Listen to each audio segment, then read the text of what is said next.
In September of 2023, the U.S. Coast Guard was in the Straits of Mackinac, along with partners from the U.S. Navy and specialists in spill response, testing their oil spill preparedness in the event of a worst-case scenario.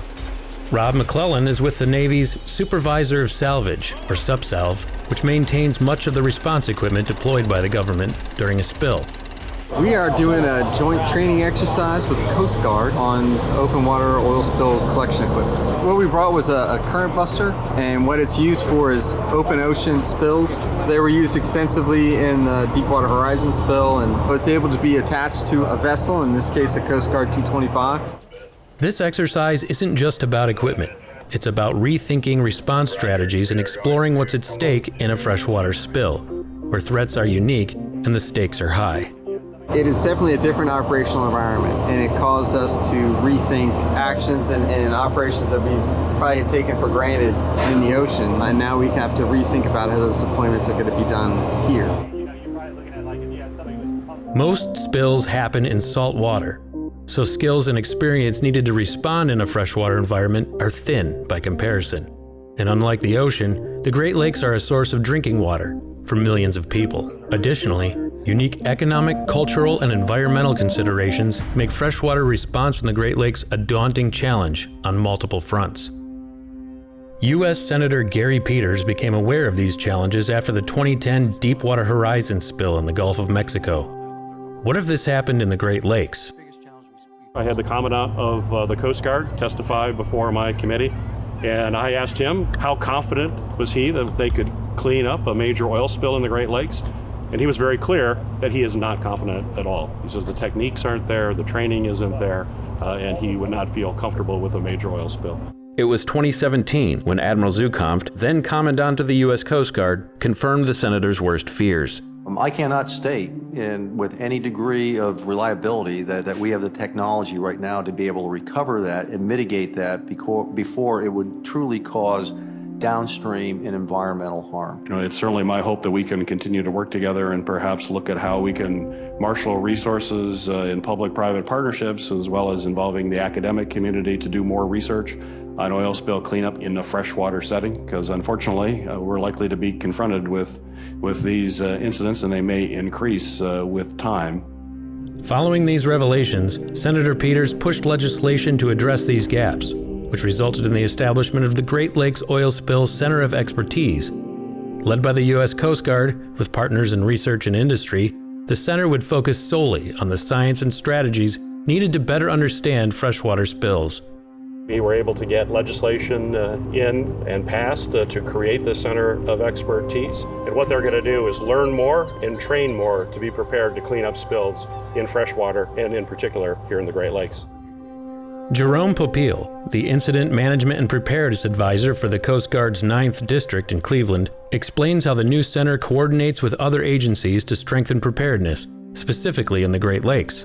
Senator Peters engaged with our Coast Guard headquarters and came up with a plan to have this Great Lakes Center of Expertise to basically target the need for science, technology, testing, and evaluation of oil spill response tactics in freshwater.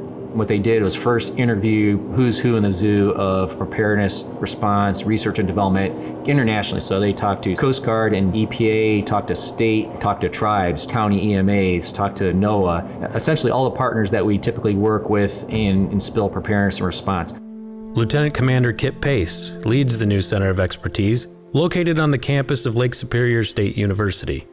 The Coast Guard's Great Lakes Oil Spill Center of Expertise is wholly devoted to this mission. We can work with industry in a more collaborative way to talk best practices for everyone who's doing this mission. We can talk to our industry partners, academia, and the things that we find, recommendations that we have, can be enacted in Coast Guard policy immediately. Dr. Ashley Morkey, a researcher at Lake Superior State University's Center for Freshwater Research and Education, underscores the importance of understanding the Great Lakes' unique characteristics, particularly in extreme conditions like winter ice.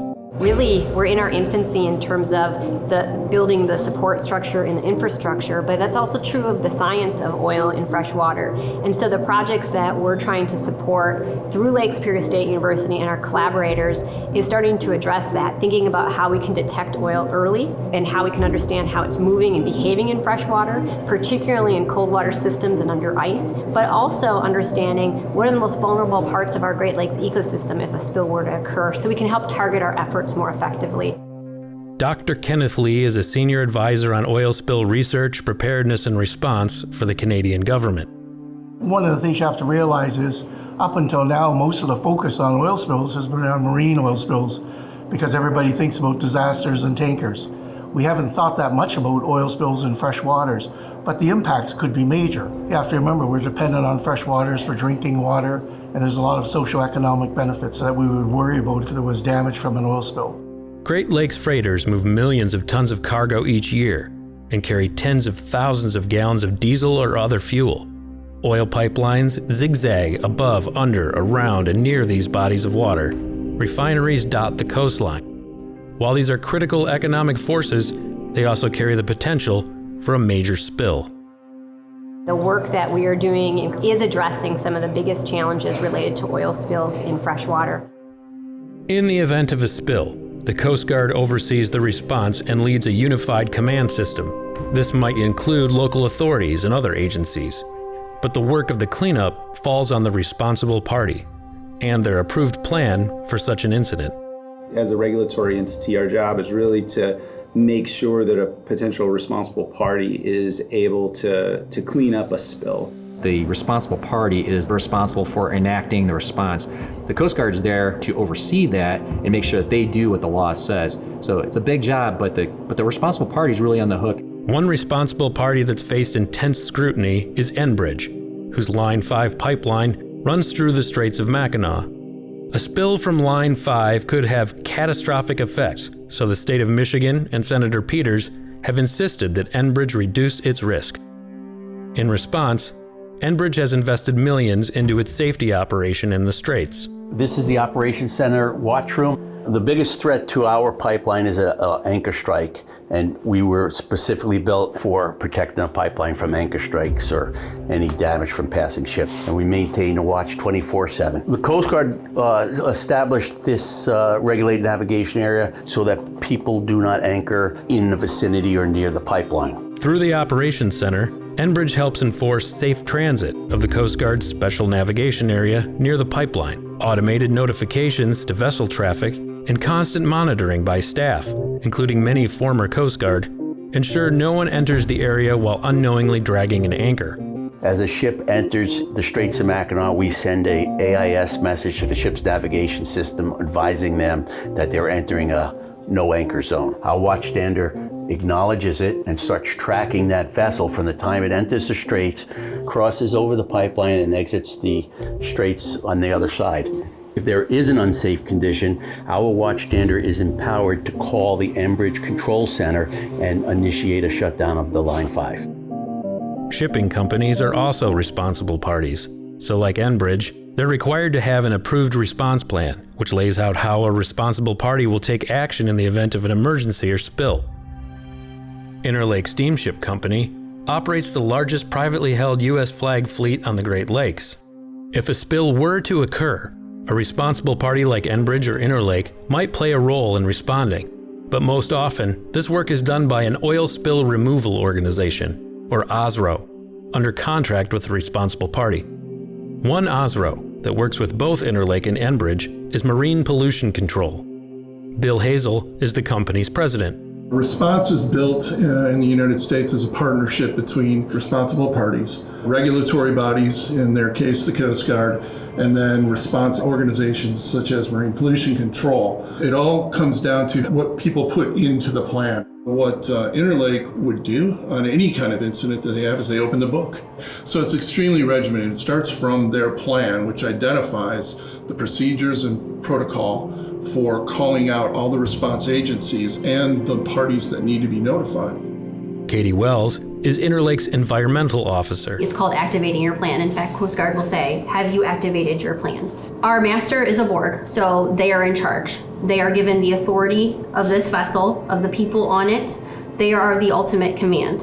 And their job is to make that phone call to our designated person ashore. I'm getting notified immediately. I'm contacting our OSRO. Rachel Wellman understands that the responsible party is most often the first to be on scene in the event of a spill. With expertise gained in her previous career as a commissioned officer in the Coast Guard, she now coordinates Enbridge training and response exercises. We have an incident management team that focuses on the overall management and coordination of incidents, and then we have what we call field response teams deploying equipment if there ever is an incident. We do that to optimize response times in the event that there is an incident. In most cases, though, the bulk of the response will come from an OSRO. We don't own skimmers. We do own boom and different immediate spill response equipment that we can immediately deploy in the event that we were to have an incident.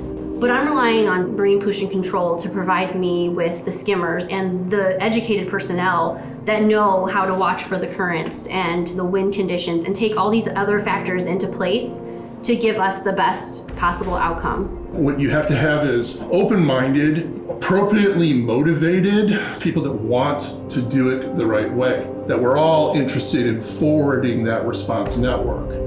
At a recent ceremony to officially commission the Great Lakes Center of Expertise, Captain Justin Peters, the United States Coast Guard's Deputy Director of Emergency Management, spoke about the work being done and the work ahead for the center. In the 2 short years since the crew's been here in place, they've accomplished a great deal.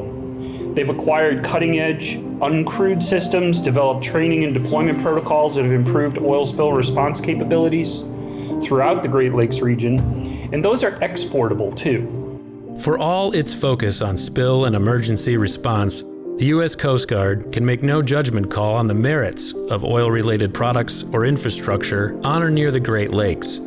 Their job is simply to know that it's there and how best to respond to a worst-case scenario. What we do know, transportation and use of these products is demanded by our current way of life. Until there is significant change of course in that regard, spills remain an accepted risk.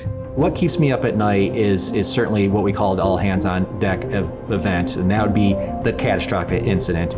I can sleep at night because I know that we've done our due diligence and done our best to be as prepared as we can. But if you say what keeps me up at night is the fact that these things can still happen.